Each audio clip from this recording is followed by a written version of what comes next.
Alright, hello citizens of the Nigelverse. It's Nigel once again, and this is going to be another wrestling review. So, WWE finds himself at a Clash of the Castle event once again, this time not in Cardiff, Wales, but in Glasgow, Scotland. So, what would happen when Clash of the Castle who took place in Glasgow? Let's find out. So, as always, I'm not professional wrestling reviewer or analyst or anything like that. Just a man who enjoys a good time, and I had a pretty okay time for the most part with this one. So, some interesting decisions. I think this is like the. I think this is out of all the predictions, because I obviously did, my prediction video for this one. I think this one. I think this one I got the most amount of like winners and stuff wrong when it comes to this one. Some decisions that, in hindsight, do make some sense, but some decisions that did rub some people the wrong way, and I can see why, but I've always maintained that at I've always kind of taken the wait and see attitude. Like, I feel like, and maybe this is something I'm probably gonna touch on in a future video. I feel like there's too many knee jerk reactions in within especially the IWC, but with a lot of wrestling fans nowadays, there's too many knee jerk reactions, and then once things unfold and things make more sense, then they try and backpedal with those knee jerk reactions. It's a thing. Now, really, I shouldn't care that much because obviously I'm gonna come to my own opinion, draw my own conclusion, and I implore you all to do the same, of course. But yeah, let's get right into it. So if you've seen these reviews of mine before, you kind of already know how this works. If you haven't, gonna be talking about what I like and dislike about the matches, I'm gonna go match by match. So we start off with the I Quit match for the WWE Championship as Cody Rhodes defended the championship against AJ Styles. So what a winding road we've gotten to here, or that being AJ Styles challenging Cody Rhodes again. Of course, they've previously faced first time ever at a Backlash, and for the not first time ever, my camera is out of focus. Thank you, but. And so Cody Rhodes and AJ Styles faced for the first time ever at Backlash for the WWE Championship. And that one, AJ Styles came up short. AJ Styles talking about how he doesn't have a whole lot of time left, and seemingly teased retiring, but he swerved Cody Rhodes, who fell for it, hook, line, and sinker. And AJ Styles saying that and challenging Cody Rhodes to an I Quit match. Here in AJ Styles bringing up how Cody Rhodes does quit. He quit the company he started it up in the first place. Actually, now that I'm checking the wiki here, it was actually Cody who challenged AJ to the I Quit match. But yeah, so AJ talking about how Cody quit almost everywhere he went, and especially after leaving WWE and everything, and even quit the own company he started in AEW, which kinda, but yeah. So AJ Styles bringing that in to show that Cody Rhodes will quit here, and definitely a very fun match. Like, it is the longest match of the night at about 27 minutes 45 seconds, but it is definitely a fun one. Just seeing the physicality and the brutality they put each other through, including Cody getting busted open by AJ here, by AJ within this match. It wouldn't be a Rhodes family match without some color, but of course Cody not quitting, not hitting it, and they brawl around in the back. They brawl all throughout out as well. A pretty cool spot as well where AJ was going for the phenomenal forearm, and when Cody launched the chair into AJ, AJ fell off the rope into the table below that Cody had set up earlier. That was actually a pretty cool spot. That was actually a pretty fun spot. But AJ almost slipping on the top rope, but he was, and people captured the footage from on Twitter to show that AJ was warned that the ropes were pretty slippery. Oh, well, I'm sure that won't come up later on in the night. But they showed another botch as well, where the graphics for the women's tag team championship. It was kind of like the Blade Hank template that they used for the women's championship popped up during Cody Rhodes during the introductions before the match. I wonder if that'll come up. But Cody ultimately making AJ say, "Hey, that he quit." It's by threatening to launch steel steps into him as AJ was handcuffed to the ropes. AJ had introduced the handcuffs earlier, and AJ even jaw-jacking with Cody's mom as well before almost blasting her with a chair after she slapped him with some of the softest slaps in history. But yeah, so AJ introduced the handcuffs, and the crowd did pop, but AJ acknowledged it. Like, I know what y'all thinking, but it's not. And he dumped out the little sack that he the little small sack that he pulled out from out of the ring, and then turned out to be the handcuffs. So hey, I don't know why people pop for that every single time. I don't think we've had thumbtacks in, like, I think the last time we, in like the modern day and age, have had like thumbtacks be introduced who's in a match. I think the last time was during I think it was during the Ambrose Asylum match from like 2016. And where Jericho, who got 69 tacks in him courtesy of Mr. Ambrose, now of course Mr. John Moxley, but AJ ultimately being caught up in the handcuffs, and Cody unlocking himself from the handcuffs. Cody, he about to launch the steel steps into AJ. AJ says that he quits, so the match is over. Just for Cody to launch the steps into him anyway. So people did bring that up to show potentially more of the unraveling of Cody. He kind of a heel move for Cody. Now, I think it does add an interesting layer to the character, because like when it was John Cena who did, people pointed out, hey, a nice face move, nice heel move for your like uber whitey baby face. But Cody, he not quite bound by that baby face forever or mentality quite like Cena was, as Cody is a face right now and is still very much over, but some people have speculated whether or not he will unravel, whether he'll let the championship go to his head and everything. And so perhaps will this play into the story? Who knows? But speaking of story, Solo shows up. Solo shows up and attacks Cody. He's helped out, of course, by Randy and KO. So it looks like Solo is next to challenge for the title, but Randy's staring down the championship. Will Randy do the inevitable Randy Orton thing and turn on Cody Rhodes? We will find out. But yeah, so pretty fun match, pretty solid match, and a great way to open up the show as well. And the chants from the people of Glasgow, I can't necessarily repeat here, but they are definitely something. But yeah, so fun way to open up the show. It kind of closes the chapter between Cody and AJ. Do I think they'll face off again in the future? Possibly, but I think for now, we'll let the feud be here.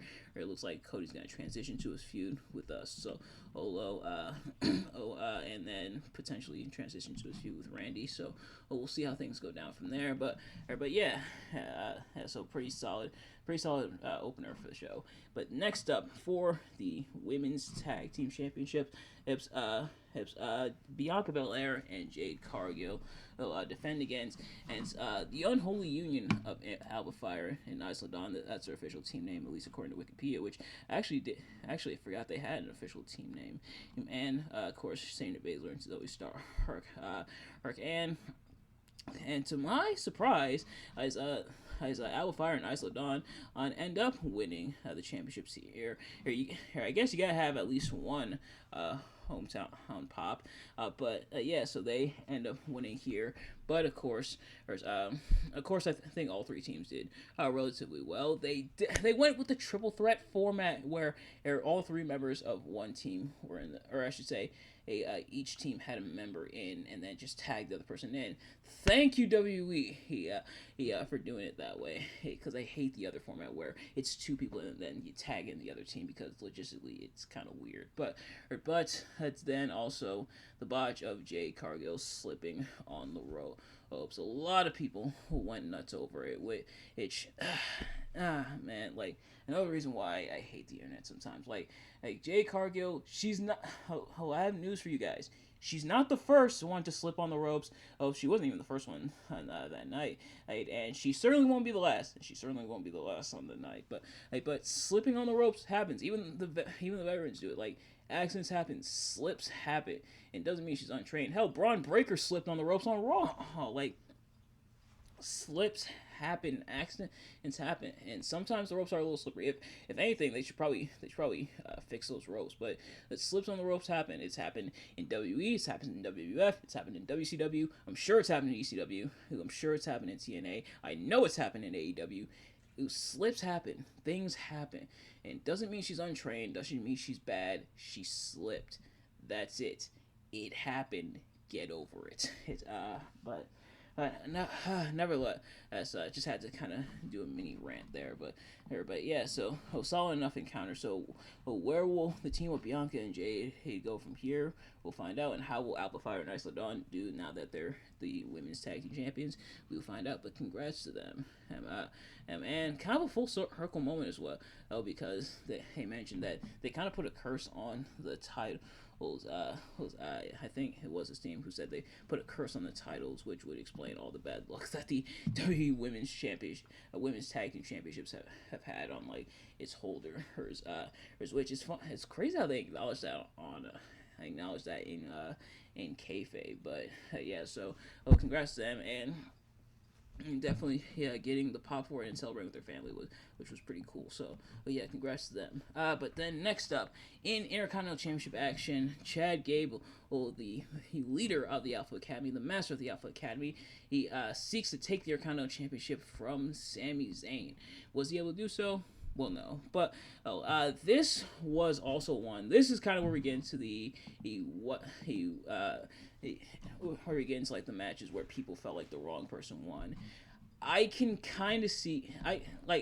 This one I can see both sides. Like I am gonna see how this plays out, but I can kind of see both sides. Like on one hand, and like Chad Gable's had multiple chances. They definitely built it up as Chad Gable's had multiple chances. This time, surely he's going to win the Intercontinental Championship. However, that's also not quite the story they're telling. The story they're telling is the unraveling of the Alpha Academy. Chad Gable being overbearing and the Alpha Academy slowly distancing themselves from him, including a moment where Chad Gable gets mad at Maxine, who's supposed to interfere, but she didn't, so Chad Gable chastises her, but Otis steps in the way to protect her in that, and when she's accidentally knocked over by Chad Gable, who delivered a chop block after being knocked away by Sami Zayn, and then Otis picking her up and carrying her off, leaving Chad all alone to be taken out with a Lula kick. Sami Zayn afterwards saying, it's over, it's done, you're not getting another opportunity. So, Chad had feeling like he's cost another opportunity. And it's also another hindsight thing, which why I said this one I can understand why they did it. Me personally, would I have crowned Chad Gable the Intercontinental Champion? And honestly, in hindsight, probably not. And I'll explain why. But for the moment, and I don't think it would have been a bad idea. The only thing is, considering what's going to happen in hindsight, which I'm about to get into, Chad would probably just drop it right back either to Sammy or not hold it for long, and really that would be a disservice. I'd rather Chad win it and hold it for a while, and actually have a decent reign with it later on, as opposed to him winning it and then just dropping it right back because we're not actually gonna put the title on him. Like, that'd be a huge disservice to him. But Yeah, next on Raw, Otis finally snapped, had pushed down Chad Gable. Otis has left, seemingly left the Alpha Academy. And then Chad Gable was brutally beaten down by the Wyatt Six, which I definitely want to do. I definitely want to give them their own kind of like. We're definitely going to do a discussion video when it comes to them in the future. But in the meantime, I will say, holy hell, what a debut for the Wyatt Six. But yeah, so definitely continue the story of the Alpha Academy unraveling, Chad and Otis having their problems. I imagine that's probably the match that's going to happen either at SummerSlam or at Money in the Bank. Meanwhile, Sammy next in line is Braun Breaker. And that's kind of the other thing, is because I imagine they probably didn't want to do heel versus heel, because Braun Breaker is of course heel and Chad Gable is of course heel. But it definitely looks like Braun Breaker might be next in line to take the Intercontinental Championship from Sammy. Which Braun Breaker has been getting a lot of momentum between attacking Ilya Dragunov and then obviously riding Ricochet off TV potentially. Braun Breaker getting quite a bit of momentum there, so it does make sense why he's being put in that position next. But I can understand some people's frustration, because it seemed like this would be it, and not the case. But that's also why I say, sometimes you just gotta let them cook. Sometimes you just gotta let them do what they gotta do, and just see how things unfold. When it comes to Triple H, it's always about the payoff. It might not always make sense at first, but it's all in the payoff. Does the payoff always work? Not always, but when it works, it definitely works. But next up, for the WWE Women's Championship, Bayley defends against Piper Niven in the Scottish Powerhouse. I mentioned how we already got the hometown pop. Sorry, Piper, but you didn't, and end up winning this one. But definitely the story also being Piper Niven, and when it comes to the size, having the size and strength advantage over Bayley having to work around that and do kind of the David versus Goliath story. Like this is the second event in a row, because I just wrapped up my review of NXT Battleground, which is gonna be out soon by the time this video goes up. But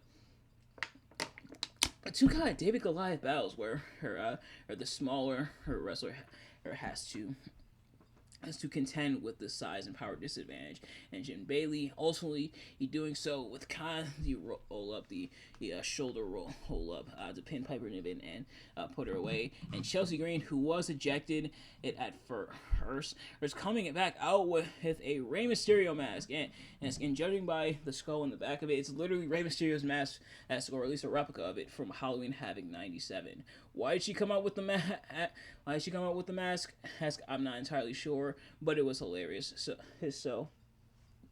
So of course she had to do it, and Wade Barrett trying to go along with it, acting like he didn't know who it was. Admittedly, was pretty funny, and then it was also funny seeing like Matt Cardona play into it as well on Twitter, and kind of making a joke about it as well. But Chelsea Green is hilarious. But yeah, so Bayley picking up the win over Piper Niven there. So it looks like it will be Bayley versus Nia Jax at SummerSlam unless something happens at Money in the Bank.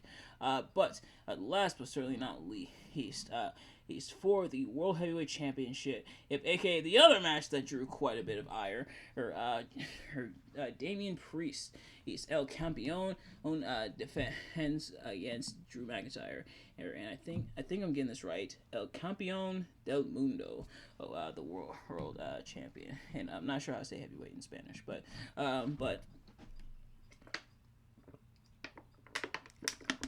yeah, so Drew McIntyre, wanting to finally have his moment, and will he get his moment in Scotland? Would people have been outraged if he did?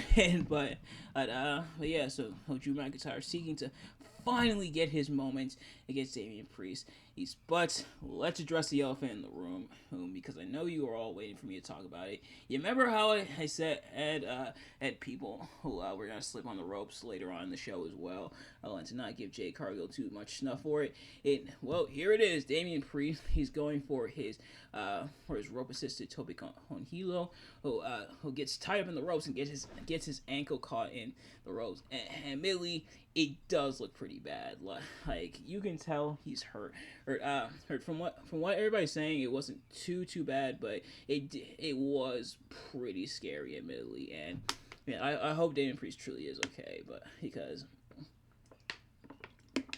man, that did look nasty. But again, accidents happen, and I think one of the only people I can think of in like modern times whose career feels like it kind of went downhill after a top rope botch was probably Top Dollar, but that's about it.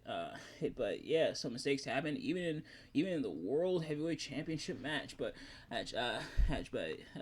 nevertheless, that's some pretty solid action between the two. But then, and towards the end, and the referee is accidentally taken out, and Drew McIntyre takes out Damian Priest with the I believe it was the Claymore, or it might have been after nailing Priest with the future shot. But it doesn't quite say. But nevertheless, McIntyre. I forget the exact move. My memory kind of sucks, but Drew pins Damian, and a new referee comes out, counts to one, counts to two, doesn't finish pinning. The camera pans to see who it is. It's CM Punk. Right out the bat, props to the cinematography. Whoever decided to direct the shots that way, give that person a raise, because this was as well done. It was cool. It was funny. It was awesome how they pulled this off. Like the referee coming down, and they panned it far away enough to where you didn't quite see who it was. It was just awesome guy running down, and they show the referee from the back at counting the pins, and then he stops, and then he raises up. You see the hair. As soon as I saw, at first I was kind of confused, but then I saw the hair. I was like, oh, it's Punk. And then sure enough, the camera shows who it is, and it's CM Punk. Punk low blowing Drew McIntyre, and ultimately Damian Priest nailing McIntyre with the South of Heaven in order to retain. So Drew McIntyre comes up short in Scotland, and then on Raw, he quits. It's Drew McIntyre says, "Screw this company, I quit." It's now, this one also drew some ire from people. Like it seemed like all the cards were on the table for Drew McIntyre to pick up the win here in Scotland. And admittedly, if he did, I don't think I would have been mad at that. The only thing is, it's definitely leading up to Drew McIntyre for CM Punk at SummerSlam. You can tell that's been the plan for a while now. And it looks like it is coming to fruition, and that's ultimately the angle they're going with. And the reason that, and I say that is because of like all their feuding and stuff. But also, one thing to keep in mind, Gunther's got a shot at the World Championship, which I actually forgot to bring up during my prediction videos because it slipped my mind. But as soon as I remembered that, that's when it all kind of clicked, at least for me. Drew McIntyre's facing CM Punk. Gunther's facing the World Champion, which it looks like it's going to be Damian Priest. He's either Damian Priest or Seth Rollins, who came back on Raw. Seth Rollins only gone for 2 months when he was supposed to be gone for like 9, and for like the rest of the year. Seth Rollins came back. He must be on that John Cena clock. But Seth Rollins challenged Damian Priest to a match at Money in the Bank for the World Championship. But